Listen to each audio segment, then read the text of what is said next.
Hello student, class 12 NCERT math chapter number 10 vector algebra. Vector algebra में जो topic आज हम करेंगे वो है direction cosine and direction ratio. तो इस टॉपिक को शुरू करने से पहले हम सबसे पहले क्या करते हैं, थ्री डायमेंशन स्पेस में, थ्री डायमेंशन में हम एक पॉइंट कंसीडर करते हैं कहीं पर।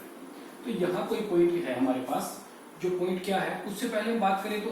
ये एक्स एक्सिस है, ये वाई एक्सिस, ये जेड एक्सिस, क्योंकि थ्री डायमेंशन स्पेस में हम सामने की तरफ एक्स एक्सिस को कंसीडर करते हैं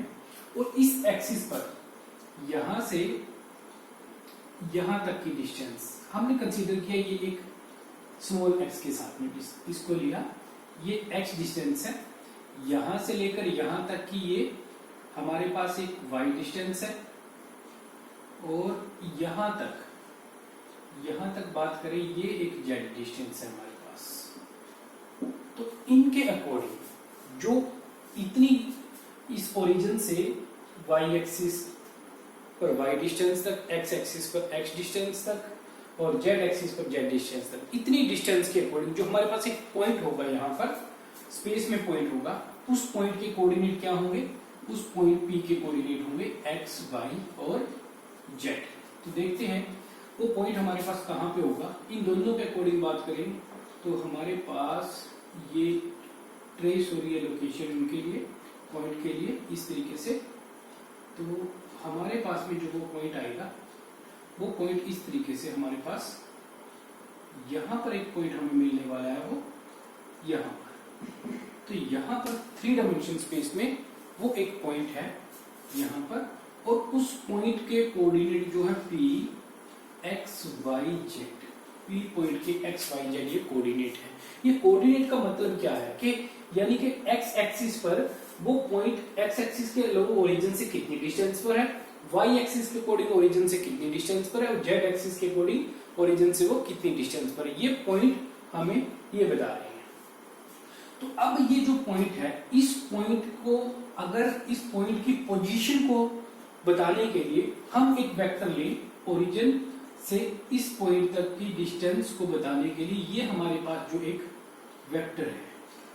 ये वेक्टर हमारे पास इस पॉइंट P के लिए पोजीशन वेक्टर है। तो यानी कि ये O हो गया और ये P, तो O से P तक OP, O initial point, P terminal point, OP vector, let us denote it by R, is the position vector, is position vector of point P। तो ये हमारे पास में एक P point x y z का position vector है। एक बात और यहां से समझते हैं, अगर हमारे पास ये डिस्टेंस x y z ना होकर a b c होती, तो हमारे पास यहां पर x y z की जगह पे a b c होता, इस तरीके से। तो जरूरी नहीं है कि आपके पास यहाँ पे x y z होगा, a b c, कोई नंबर 1 2 3 एनी नंबर भी हो सकता है, कोई भी, जो यहाँ पे हमें P पॉइंट की कोऑर्डिनेट बताएगा कि कौन कौन से कोऑर्डिनेट है P पॉइंट के। तो हमारे पास ये है यहाँ से position vector, position vector of point P, of point P x y z का ये पोजीशन वेक्टर हमारे पास हो गया। तो यहाँ से मैग्नीट्यूड की भी बात कर लेते हैं। अगर हम इसका मैग्नीट्यूड निकालना हो तो मैग्नीट्यूड हम कैसे निकालेंगे, अंडर रूट, बाद में इसको डीपली आगे हमारे पास थ्री डायमेंशन 3D ज्योमेट्री के अंदर भी आएगा, ये X square plus Y square plus Z square, इसके अकॉर्डिंग इस तरीके से हमारे पास में मैग्नीट्यूड निकल जाता है। मैग्नीट्यूड एक्चुअल में क्या है, मैग्नीट्यूड है कि O से लेकर P तक की इस पोजीशन वेक्टर की एक्चुअल में डिस्टेंस कितनी है, वो डिस्टेंस जो है वो हमारे पास में मैग्नीट्यूड होगा। तो अब इसके बाद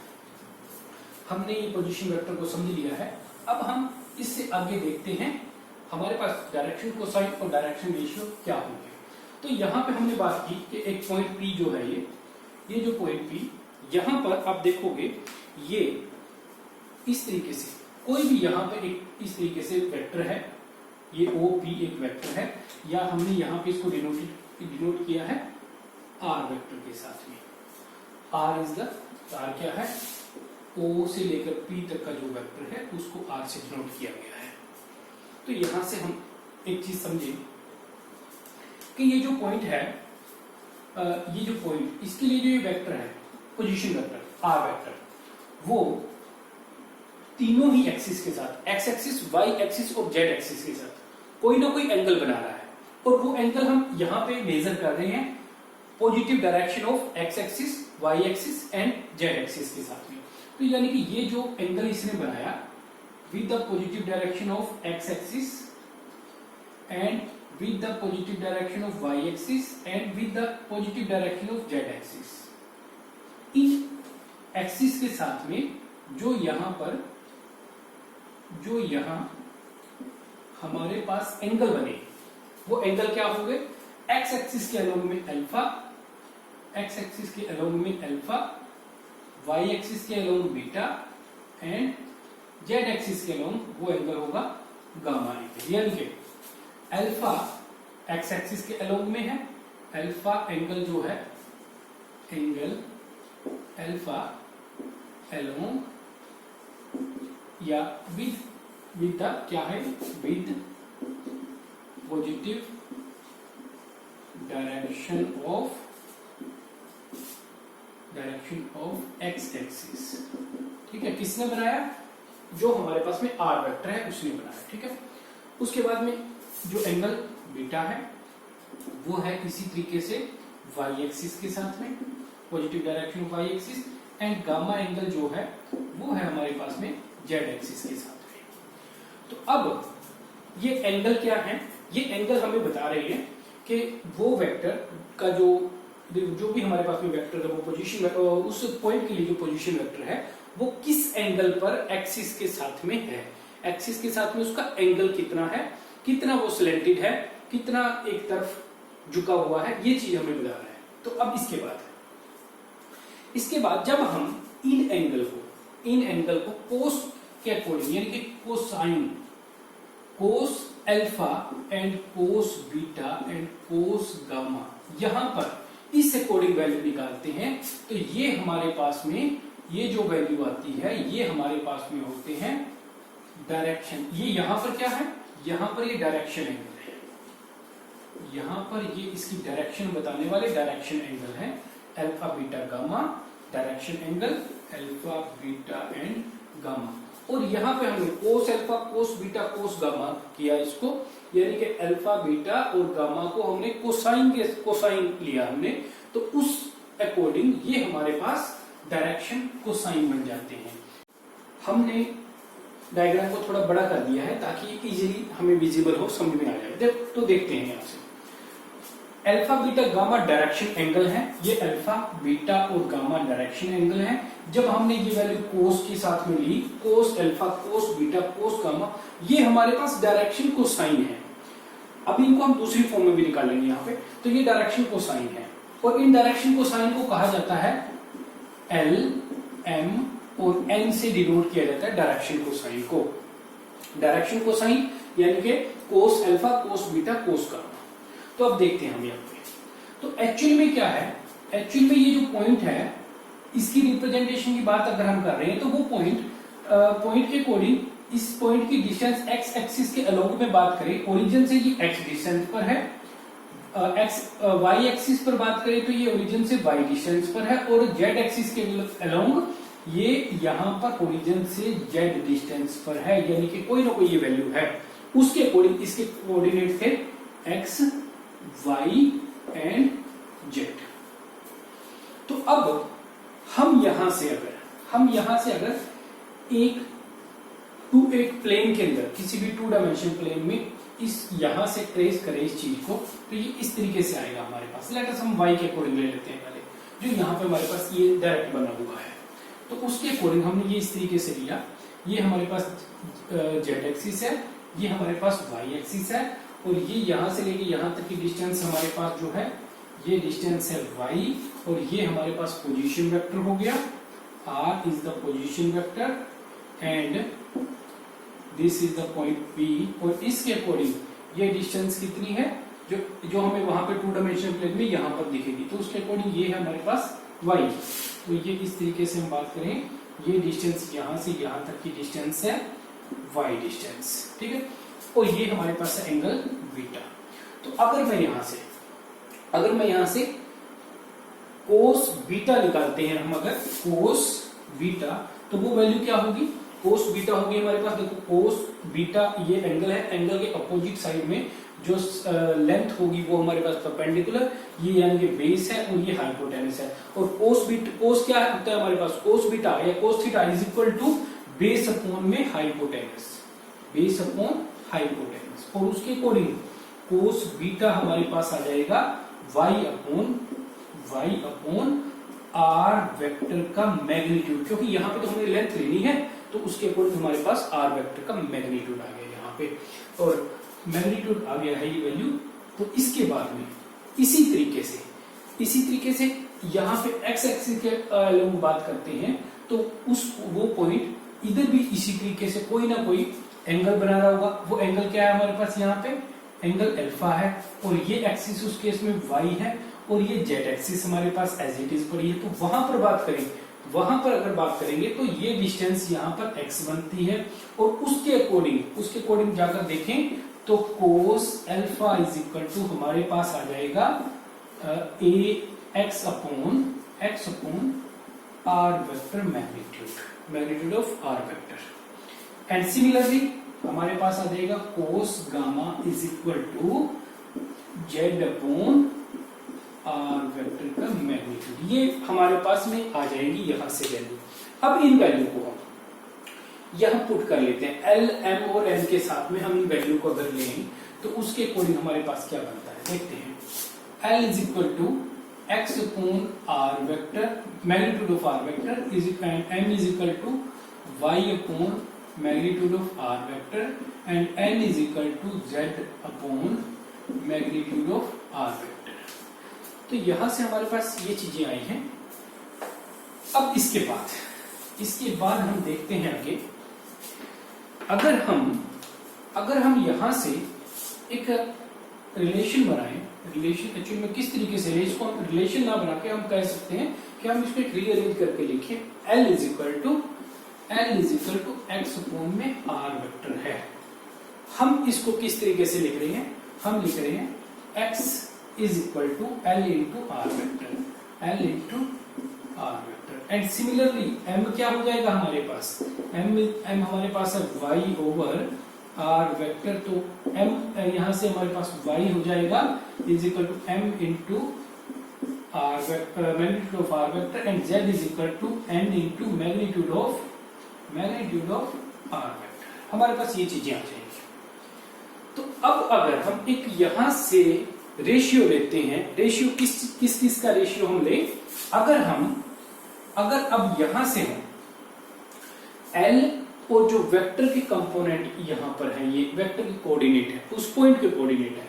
उन पॉइंट के बीच में हम एक रिलेशन बनाएं या फिर कहें हम एक रेशियो लें, किस अकॉर्डिंग कि L को ये जो इस पोजीशन वेक्टर के अकॉर्डिंग P पॉइंट पे लिए हमने x कोऑर्डिनेट जब लिया, तो x कोऑर्डिनेट किसके अलोंग है, x एक्सिस के अलोंग है। उस x एक्सिस के साथ में जो कोसाइन एंगल है, कोसाइन है वो क्या है, डायरेक्शन कोसाइन हमारे पास में कोस अल्फा यानी कि L, उसके साथ में इसका हमने रेशियो लिया, यानी कि किस तरीके से L अपॉन x, एंड दूसरा हमने इसी तरीके से लिया m upon y, and third लिया हमने इसी तरीके से n अपॉन z। ये वैल्यू हम यहां पर पुट कर सकते हैं, उसके according L over L into magnitude of R, similarly m over m into magnitude of R, and similarly n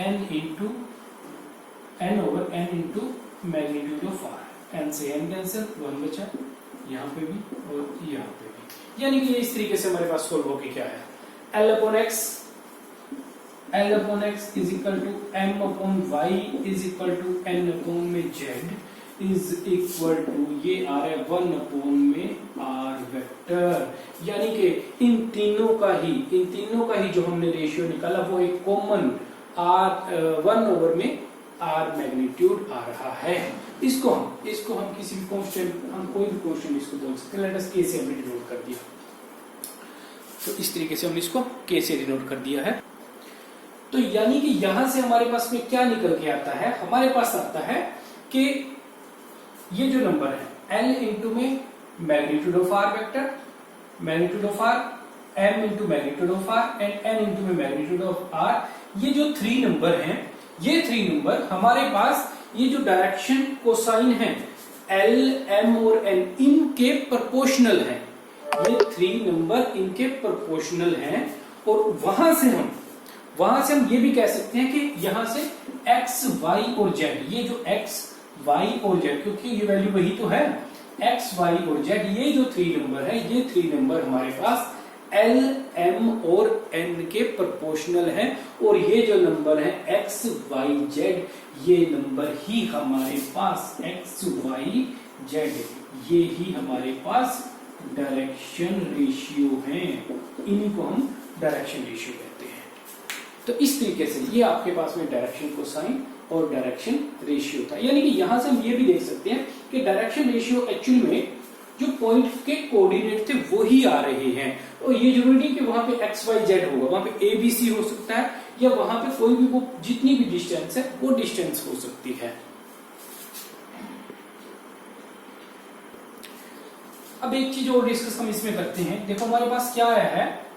या हम ये कहें कि हमारे पास में जब मैग्नीट्यूड निकालना होता है किसी वेक्टर का, हमने जैसे ये आर वेक्टर, इस आर वेक्टर का अगर मैग्नीट्यूड हमें निकालना होगा, तो अभी हमने थोड़ी देर पहले डिस्कस किया था, मैग्नीट्यूड कैसे होगा, X square plus Y square plus Z square, इस अकॉर्डिंग हम इस वेक्टर का मैग्नीट्यूड निकाल देंगे। तो अब हम यहाँ पर एक्स, वाई और जेड की वैल्यू पुट करते हैं। एक्स की वैल्यू क्या है, एल इंटू में magnitude of R, L into magnitude of arc and M R magnitude and plus Z क्या है, N R magnitude, ये हमने वैल्यू पुट कर दी है। तो यहां से आप देखोगे, यहां से अगर हम देखें तो हमारे पास में ये वैल्यू क्या आ रही है, हमने इसको सोल्व किया, ये हो गया L, ये यहां से सभी में से हमारे पास में आर मैग्नीट्यूड स्क्वायर कॉमन आ जाएगा, L square plus M square and plus N square, यहाँ पे हमने कॉमन निकाल दिया। फिर वहां से ये स्क्वायर में वैल्यू थी, ये बाहर आ सकती है वैल्यू, और बाहर आके ये वैल्यू हमारे पास आर मैग्नीट्यूड रह जाएगी सिर्फ, इज इक्वल टू, ये क्या निकाल रहे हैं हम, आर मैग्नीट्यूड निकाल रहे हैं। तो देखते हैं इसके बाद, अब ये आर मैग्नीट्यूड जाके यहाँ पे डिवाइड करेगा, R magnitude divide by R magnitude and is equal to L square plus M square plus N square. वहां से ये दोनों वैल्यू कैंसिल होकर हमारे पास 1 वैल्यू आ जाती है। तो यहां से ये वैल्यू हमारे पास आ गई 1 is equal to L square plus M square plus N square under root. अब दोनों साइड में हमने स्क्वायर कर दिया, square both side, square both side, तो ये हो जाएगा हमारे पास 1 का square is equal to L square plus M square plus N square, और 1 का स्क्वायर को हम सिर्फ 1 लिख सकते हैं। तो यहां से हमारे पास ये एक रिलेशन निकल के आता है जो इस चैप्टर में हमारे पास में कई जगह पर क्वेश्चन करने के लिए यूज भी होगा।